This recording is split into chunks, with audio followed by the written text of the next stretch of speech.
గారు నమస్తే అండి, వెల్కమ్ టు ఇహా. యా నమస్తే అండి, గుడ్ ఈవినింగ్ ప్యానెల్ లో అందరికీ అండ్ ఆల్సో మీ వ్యూవర్స్ అందరికీ నమస్తే. ఇంతకు ముందే మాట్లాడారు Srinivas sorry BJP spokes person గారు. అంటే నేను ఇప్పుడు రజనీ గారు ఇందాక అంత ఆవేశంగా మారుతుంటే నాకు ఒక ఇన్సిడెంట్స్ గుర్తొచ్చింది. రీసెంట్ గా అనుకుంటా ఇలాగ కూటమి గురించి డిస్కషన్ వచ్చినప్పుడు వేరే ఎక్కడో ఛానల్లో ఐ హర్డ్ ఒక official spokes person BJP spokes person ముందుకు వచ్చి వాళ్ళెవరో మాకు సీట్లు ఇవ్వటం ఏంటి, మా పార్టీ ఏంటి, మా స్థానం ఏంటి, మేమేంటి ఇండియాలో మా ఇదేంటి, మేము ఒకరికి సీట్లు ఇచ్చే స్థానంలో ఉంటాం కానీ మేము ఒకరి దగ్గర సీట్లు తీసుకునే స్థానంలో లేవు అని చెప్పి వాళ్ళంతా చాలా క్లారిటీతో ఉన్నారు. మరి ఇందాక నేనైతే పేరు కూడా చెప్తా, నంబర్ కూడా చెప్తా. విష్ణువర్ధన్ రెడ్డి గారు 12 లోక్సభ, 65 75 అసెంబ్లీ, అవి మాకు ఇవ్వాలి కదా, ఇవ్వకుండా మేము 3 సీట్లు 4 సీట్లు అంటే ఎట్లా, వాళ్ళ ఇష్టమా అని చెప్పి అన్నారు ఆయన. You can continue please. అంటే ఇప్పుడు అంటే వీళ్ళు నేను బీజేపీని తక్కువ చేయాలి, కాంగ్రెస్ ని తక్కువ చేయాలి అని కాదు, కానీ రైట్ నౌ ఈ స్టేట్ లో అయితే ఒక నేషనల్ పార్టీకి అయితే ఒక ఉనికి కూడా లేదు. ఒక ఉనికిని కాపాడుకునే పరిస్థితిలో ఉన్నారు. రైట్ నౌ మేమంటూ ఉన్నాం, మమ్మల్ని గుర్తించండి అన్న స్టేజ్ లో ఉన్న వాళ్ళు, అది రియాలిటీ. లేదు మేము అలా కాదు 175 స్థానాల్లో పోటీ చేస్తాం చేయొచ్చు, ఏముంది. ఇప్పుడు మొన్న ఏదో ఇంకో వీడియో కూడా చూసాను, కే పాల్ గారు కూడా ముందుకు చెప్తున్నారు, నేను బ్రదర్ పవన్ కళ్యాణ్ కి 50 సీట్లు ఇస్తాను, సీఎం కూడా చేస్తాను జనవరి వరకు ఈ ఆఫర్ అని చెప్పి. అంటే ఎవరు వాళ్ళ కాన్ఫిడెన్స్ వాళ్ళకి తెలియాలి. కానీ comparing K Paul with BJP not like that. నేను అసలు చెప్తున్నాను, ఇప్పుడు ఒక ఎలక్షన్ జరుగుతున్నప్పుడు ప్రతి పార్టీ కూడా మాకు ఫుల్ స్టేక్ ఉంది దీంట్లో, మేము ఫైట్ చేయగలం అనుకోవటం గొప్పతనం. Actually we have to welcome it. ప్రతి పార్టీ ముందుకు వచ్చి 175 సీట్స్ లో పోటీ చేయాలనే కోరుకుంటాం. This is democracy, right? So మేమేం కాదనట్లా. బట్ ఏంటంటే ఇప్పుడు రజనీ గారు అంతకంతా బాధపడుతున్నారు అంటే ఒకటేనంటే, ఎక్కడైనా బై మిస్టేక్ మనం ఒక ఛాన్స్ తీసుకొని ఆ ఒక్క ఛాన్స్ తో రాష్ట్రాన్ని ఇంకోసారి నాశనం చేస్తామేమో అని ఒక భయం, బాధ ఆవిడ వాయిస్ లో బాగా రిఫ్లెక్ట్ అవుతుంది. And I appreciate it and I respect it. అందరూ భయం అదే. ఇప్పుడు ఫస్ట్ లో బాబు గారు కానీ, ఆ తర్వాత పవన్ కళ్యాణ్ గారు కానీ, తర్వాత లోకేష్ గారు కానీ, ఇంతమంది వాళ్ళకి అవసరం లేదండి. ఎవరెవరి స్థానాల్లో వాళ్ళైతే గొప్పగానే ఉన్నారు. ఇప్పుడు బాబు గారు మళ్ళీ ముఖ్యమంత్రి ఈ వయసులో అవి అవ్వకపోతే ఆయన పెద్దగా నష్టపోయేదేం లేదు. కాకపోతే ఏంటంటే రాష్ట్రం ఏ గతికి వచ్చేసింది, నేను ఎక్కడ తీసుకెళ్లానో, ఎంత వర్క్ చేశానో దాన్ని మళ్ళీ వెనక్కి నెట్టేశాడు జగన్మోహన్ రెడ్డి. సో ఇంకో ఛాన్స్ తీసుకోకూడదు. ఎందుకంటే మనం ఆటలాడుతుంది ఇంతమంది 5 కోట్ల మంది జనాలతో, వాళ్ళ ఫ్యూచర్ తో ఆటలాడకూడదు అని చెప్పి వాళ్ళ ఈగోలు చంపుకొని వాళ్ళు ఒక మెట్టి దిగొచ్చి అందరూ కలిసి ఒక మాట మీదకి వచ్చారు. సో ఇప్పుడు బీజేపీ మరి ఆ మాట మీదకి వస్తుందా, లేదు మేము సరదాగా విడిగా పోటీ చేస్తానని అది వాళ్ళ చాయిస్. ఇంకా బీజేపీ రాకపోవడానికి, టీడీపీ ఇంకొక అడుగు ముందుకు వేయకపోవడానికి వేస్తుందో లేదో తెలియదు, కానీ బీజేపీ అంటే 2 వైపుల నుంచి ఎవరో ఒకరు ఒక అడుగు ముందుకు వేయాలేమో అనిపిస్తోంది. సో పవన్ కళ్యాణ్ గారు నిన్నట్లేక మోడీ గారు విషెస్ మాకున్నాయి, బ్లెస్సింగ్స్ మాకున్నాయి అని చెప్పి చెప్తున్నారు. సో ఏంటి, మీరు విష్ చేస్తున్నారా, మీరు ఇనిషియేషన్ చేస్తున్నారా, లేకపోతే బీజేపీ లేకపోయినా పర్వాలేదు వాళ్ళు వస్తే చూద్దాం అనుకుంటున్నారా, లేకపోతే మనం కూడా వెళ్దాం అనుకుంటున్నారా? ఏంటి అంటే ఎగ్జాక్ట్ గా చంద్రబాబు నాయుడు గారు ఏమనుకుంటున్నారు ఇప్పుడు దాకా తెలియదు. పవన్ కళ్యాణ్ గారు అయితే పబ్లిక్ గా చాలా సార్లు చెప్పారు, మాకు మోడీ గారు విషెస్ ఉన్నాయి, ఐఎమ్ పార్ట్ ఆఫ్ ఇండియా అన్నారు, అండ్ పార్టిసిపేట్ కూడా చేశారు. కాకపోతే బాబు గారు ఇప్పుడు దాకా he didn't give any signal.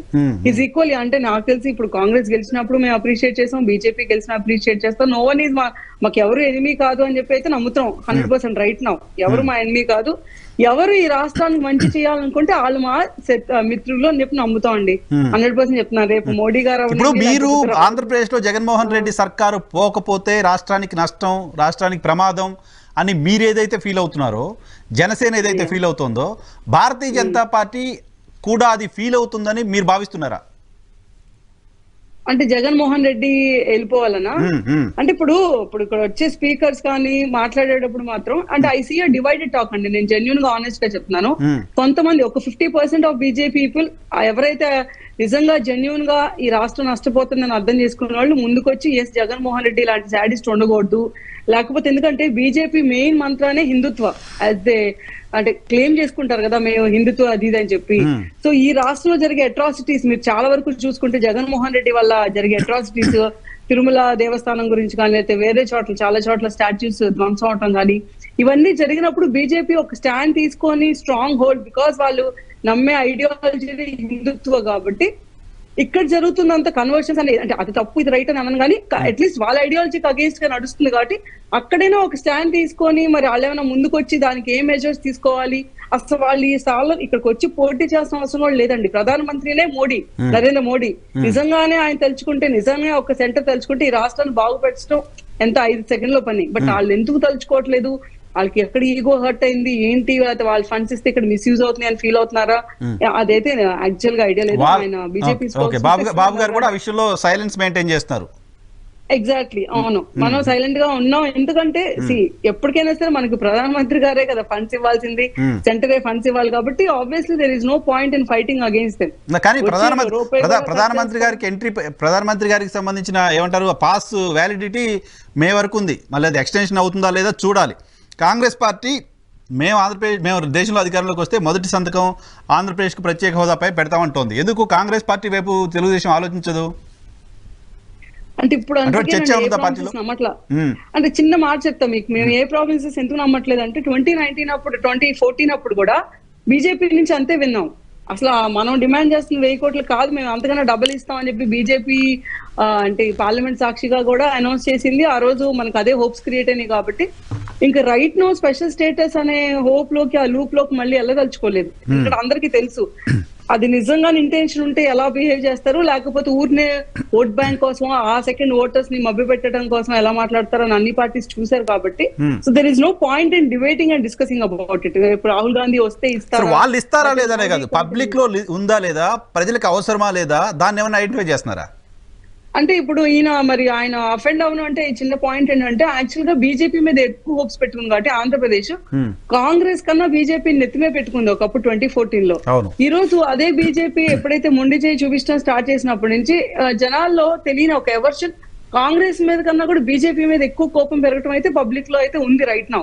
Maybe ఎక్కడైనా దే ఆర్ సర్టన్ పీపుల్ ఇంకా స్టిల్ బీజేపీకి ఫ్యాన్స్ ఉండొచ్చు, లేకపోతే హిందుత్వ ఐడియాలజీకి అట్రాక్ట్ అయిన వాళ్ళు ఉండొచ్చు తప్పించి అంటే చాలా మందికి కన్వే అవ్వాల ఆన్ లార్జర్ స్కేల్ బీజేపీ ఇండియాలో చేసే ఏదైనా ఉంటే స్కీమ్స్ కానీ ఏదైనా ఉంటే అవి చాలా వరకు నీచ్ లెవెల్ వరకు కన్వే అవ్వలేదు. మరి దానిలో జగన్మోహన్ రెడ్డి గారు ఫెయిల్ అయ్యారో ఎవరు ఫెయిల్ అయ్యారో తెలియదు కానీ there is a talk like BJP secretly supporting Jaganmohan Reddy అని ఒక ఫీలింగ్ అయితే స్ట్రాంగ్ గా బలపడిపోయింది. మీ పార్టీకి సంబంధించిన నాయకులు మొదటి 3 సంవత్సరాలు అదే రోజు మాట్లాడారు, ఈ మధ్య కొంచెం తగ్గించారు కానీ మొదటి 3 సంవత్సరాలు ఎవరు ఊరికినే మాట్లాడరు కదండి. దేర్ ఆర్ ఎగ్జాంపుల్స్ లైక్ మీరు కాంగ్రెస్ గవర్నమెంట్ లో ఉన్నప్పుడు యూ హావ్ సీన్ వాళ్ళ సొంత అలయన్స్ లో ఉన్న వాళ్ళు కూడా స్కామ్లో బయటపడి జైలుకి వెళ్ళిన ఇన్స్టెన్సెస్ చూసాం. రైట్ నో ఇప్పుడు ఏమైందంటే సెంటర్ లోకి వచ్చాక బీజేపీ అలయన్స్ లోకి వెళ్ళగానే లేకపోతే బీజేపీ పార్టీలోకి వెళ్ళగానే ఎవరి మీద కేసెస్ ఉండవు అనేది మరి రూమరా నిజం ఆయన చెప్పాలి, మరి మనకు తెలియదు.